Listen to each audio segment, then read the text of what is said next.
Hello everyone, welcome to analysis of Nifty and bank Nifty. जैसा कि हम देख सकते हैं कि ये वीकली चार्ट है निफ्टी का, और देखेंगे वीकली में क्या ही अच्छी क्लोजिंग आई है निफ्टी की।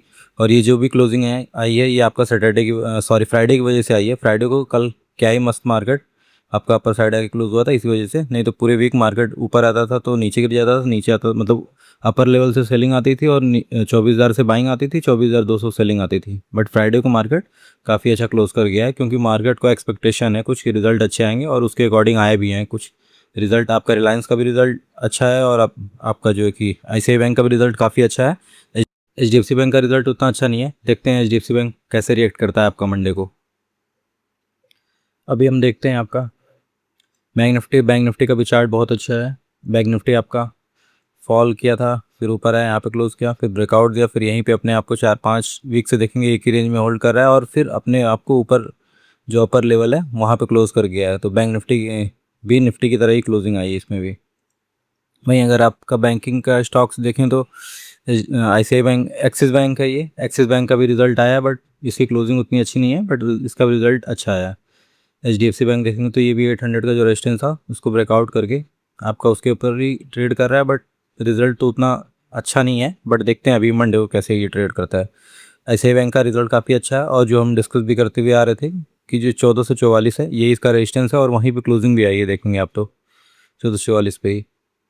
तो ये काफ़ी अच्छा है, देखते हैं इसमें गैप अप कितना मिलता है।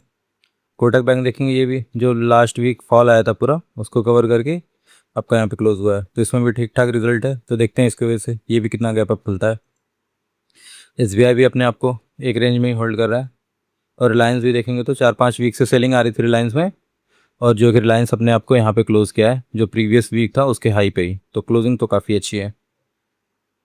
अगर हम डे वाइज देखें तो डे वाइज में भी रिलायंस लग रहा है कि काइंड ऑफ डब्लू बनाने की कोशिश कर रहा है। रिजल्ट इसका अच्छा आया, तो देखते हैं कहीं इधर ओपन होता है या फिर कहीं इधर ओपन होता है। जहाँ ये ओपन होगा उसके अकॉर्डिंग ही निफ्टी को पुल करेगा ये, जैसे ही इसकी ओपनिंग होगी। आपका SBI है, कोटक है, ICICI, HDFC में 4-5 दिन की जो भी हाई थे उसके ऊपर क्लोजिंग आई। क्लोजिंग तो अच्छी है, बट रिजल्ट उतना अच्छा नहीं है। देखते हैं अभी इधर ओपन होता है ये, यहाँ कहीं होता है या जहाँ पे भी हो। और एक्सिस बैंक है, इसका भी रिजल्ट आया है, इसका भी रिजल्ट ओके ओके ही है। निफ्टी में देखेंगे 4-5 वीक से हम डिस्कस भी यहाँ पे कर रहे थे कि ये 24,000 ये काफ़ी अच्छा सपोर्ट है, और 24,000 को मार्केट ब्रेक नहीं कर पा रही, तो मोस्ट प्रोबेबली ये ऊपर साइड ही ब्रेक करेगी, और धीरे धीरे जो लोज हैं वो ऊपर की तरफ देखिए शिफ्ट हो रहे हैं। ये प्रीवियस डे का लो था, इसके ऊपर ये लो बनाया, फिर ये और हाइज ब्रेक हो रहे हैं, और यहाँ पे क्लोजिंग आई। तो देखते हैं मोस्ट प्रोबेबली इधर कहीं ओपन होना चाहिए, या यहाँ पे भी अगर ये रिलायंस आपका अच्छा गैप अप हो गया, और ICICI बैंक मोस्ट प्रोबेबली होगा ही होगा, और HDFC भी सपोर्ट कर दिया, तो मोस्ट प्रोबेबली ये इधर कहीं गैप अप हो जाए, और इधर हो जाएगा फिर तो ये जो रेंज में काफ़ी दिन से फंसा हुआ है इसका हो सकता है ये ब्रेकआउट दे दे। तो देखते हैं अभी कहाँ ओपन होता है। और वही आपका बैंक निफ्टी भी है, बैंक निफ्टी भी देखेंगे इस रेंज में ही है, मोस्ट प्रोबेबली इसका ब्रेकआउट दे के इधर कहीं ओपन हो तो काफ़ी अच्छा रहेगा।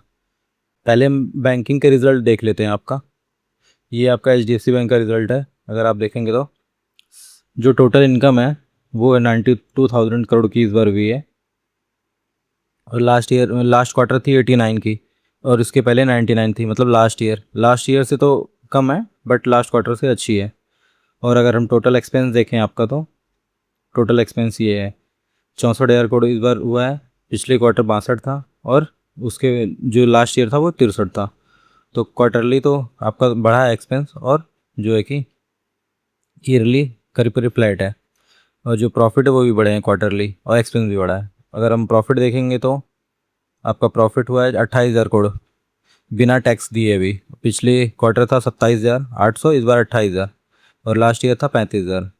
और अगर हम देखेंगे प्रोविज़न, बैंकिंग में प्रोविज़न, NPA और प्रॉफिट, ये तीन चीज़ देखते हैं। तो प्रोविज़न अभी देखेंगे तो लास्ट ईयर से तो कम हुआ है, बट लास्ट क्वार्टर से थोड़ा सा बढ़ा है।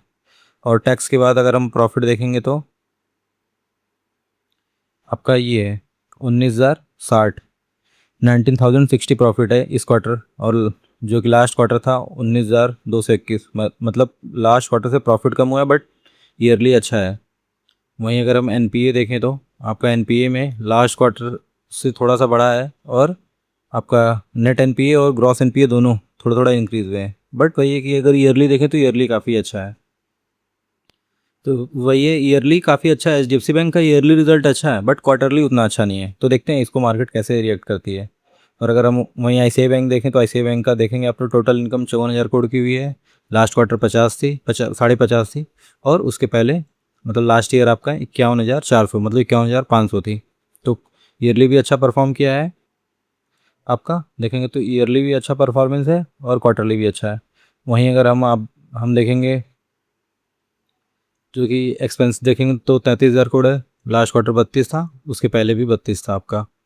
और अगर हम देखेंगे प्रॉफिट, तो प्रॉफिट भी आपका 20,000 हो गया है, जो कि लास्ट क्वार्टर था 18,200, काफ़ी अच्छा जंप है। और लास्ट ईयर भी 18,700 था, तो उसमें भी काफ़ी अच्छी जंप है। प्रोविज़न देखेंगे तो लास्ट क्वार्टर से प्रोविज़न बढ़ा है, बट आपका ईयरली काफ़ी कम हुआ है। तो प्रोविज़न आपका क्वार्टरली थोड़ा सा बढ़ा है, बाकी और सब तो अच्छा है। और वहीं अगर हम देखें आपका प्रॉफिट, तो क्वार्टरली भी काफ़ी अच्छा है और ईयरली तो बहुत अच्छा है। अगर हम आपका एनपीए देखें तो जो एनपीए है, अगर एनपीए देखेंगे आप तो जो ग्रॉस एनपीए है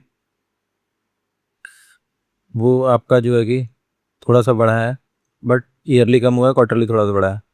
और वहीं अगर हम देखें आपका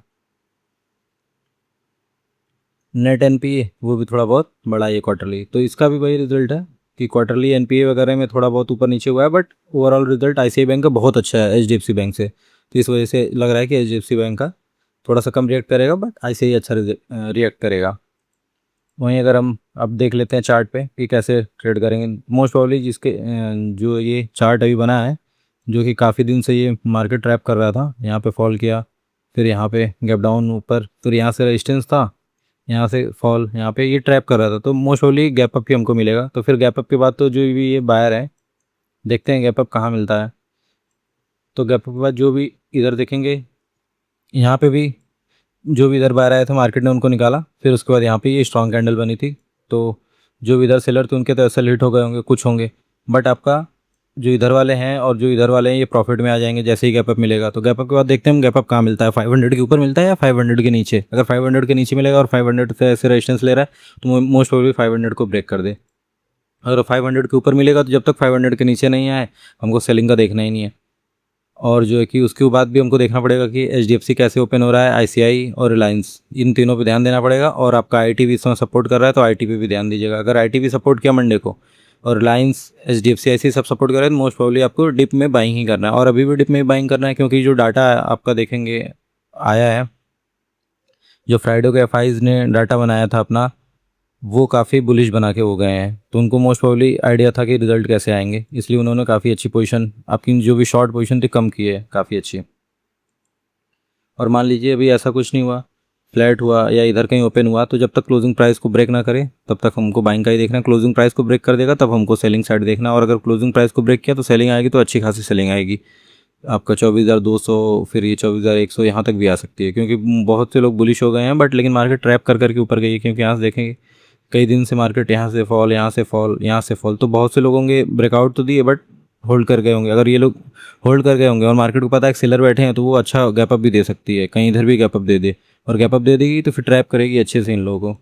और मान लीजिए गैप अप होने के बाद कंटिन्यू ऊपर जाते जा रही है मार्केट, जैसे इधर देखते हैं ओपन होकर जाती है, यहाँ पे भी मान लीजिए ओपन होकर भी जा रही है, तो फिर हो सकता है कि जो भी आपका इधर प्रीवियस डे का जो देखेंगे 600 के आसपास आपका हाई लगा रखी थी मार्केट, तो वहाँ से रेजिस्टेंस ले सकती है आपका 570 से लेके 600 इधर कहीं से, फिर उधर कहीं से। वो भी डिप तो मत, डिप में बाइंग का ही देखिएगा, वहाँ से सेलिंग का मत देखिएगा, क्योंकि मार्केट अगर रिजल्ट अच्छा रहा और उस पर अच्छा रिएक्ट करेगी तो मार्केट बुलिश ही रहेगी। तो एक दो दिन थोड़ा सा बुलिशनेस चलेगी और मार्केट इसका ब्रेकआउट दे देगी इस लेवल का, तो फिर जब भी यहाँ पर डिप आए इसका बाइंग का ही देखिए आप।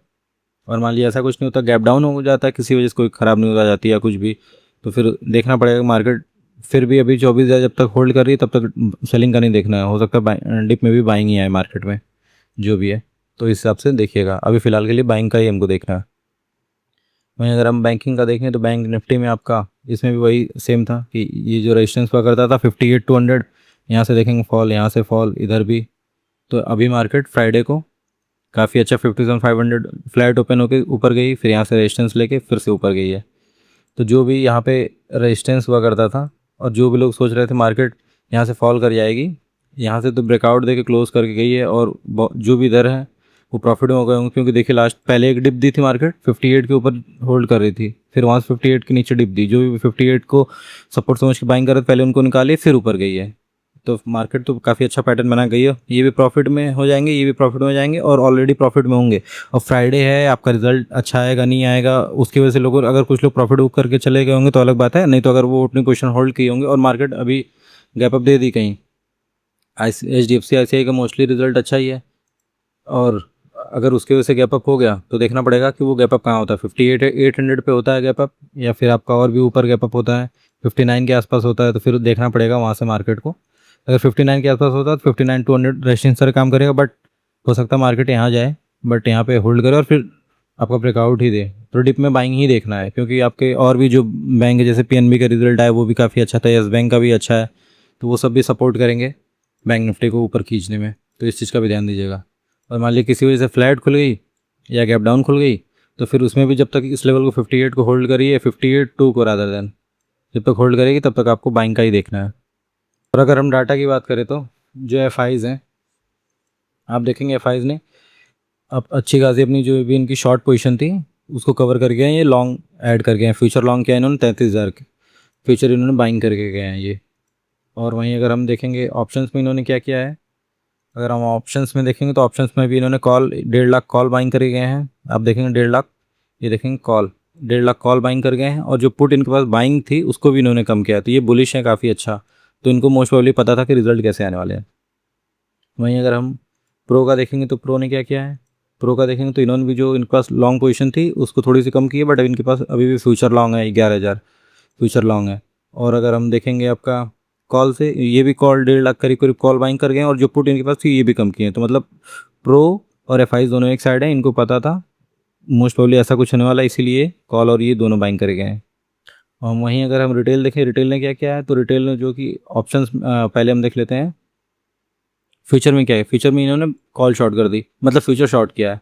इतने दिन से इनके पास फ्यूचर लॉन्ग है, ऑल दो 1,46,000 इनके पास फ्यूचर लॉन्ग है, बट ये फ्राइडे को शॉर्ट करके गए हैं फ्यूचर। और अगर हम ऑप्शंस में देखें क्या किया इन्होंने, तो कॉल शॉर्ट किए 3 लाख और पुट भी बाइंग किए हैं, तो ये बेरिश हो गए फ्राइडे को, मंडे के लिए बेरिश हो गए हैं, और ये प्रो और FIs दोनों बुलिश हो गए हैं, तो मोस्ट प्रोबेबली हमको गैप अप ही मिलना चाहिए। उसके बाद फिर देखते हैं 1-2 दिन में भी मार्केट ट्रेंड को कंटिन्यू रखे, उसके बाद फिर जो भी होगा देखते हैं। जब तक ये बेरिश नहीं होंगे, जब तक क्लाइंट बुलिश नहीं होगा तब तक मार्केट ऊपर ही जाती रहेगी, जब ये बुलिश होने लगेंगे तब वहाँ से डिप आएगा, और फिर एक लेवल के बाद तो आएगा ही डिप, ऐसा नहीं कि हमेशा मार्केट ऊपर ही जाएगी, बट एक लेवल तो फिलहाल मंडे को देख के ही लगा कि हाँ अच्छा खासा मार्केट गैप अप दे के उसको सस्टेन भी कर सकती है, तो इस चीज़ का ध्यान दीजिएगा कि डिप में बाइंग का देखिएगा। बाकी वीडियो अच्छा लगा हो तो लाइक करिए, शेयर करिए, सब्सक्राइब करिए। Thank you.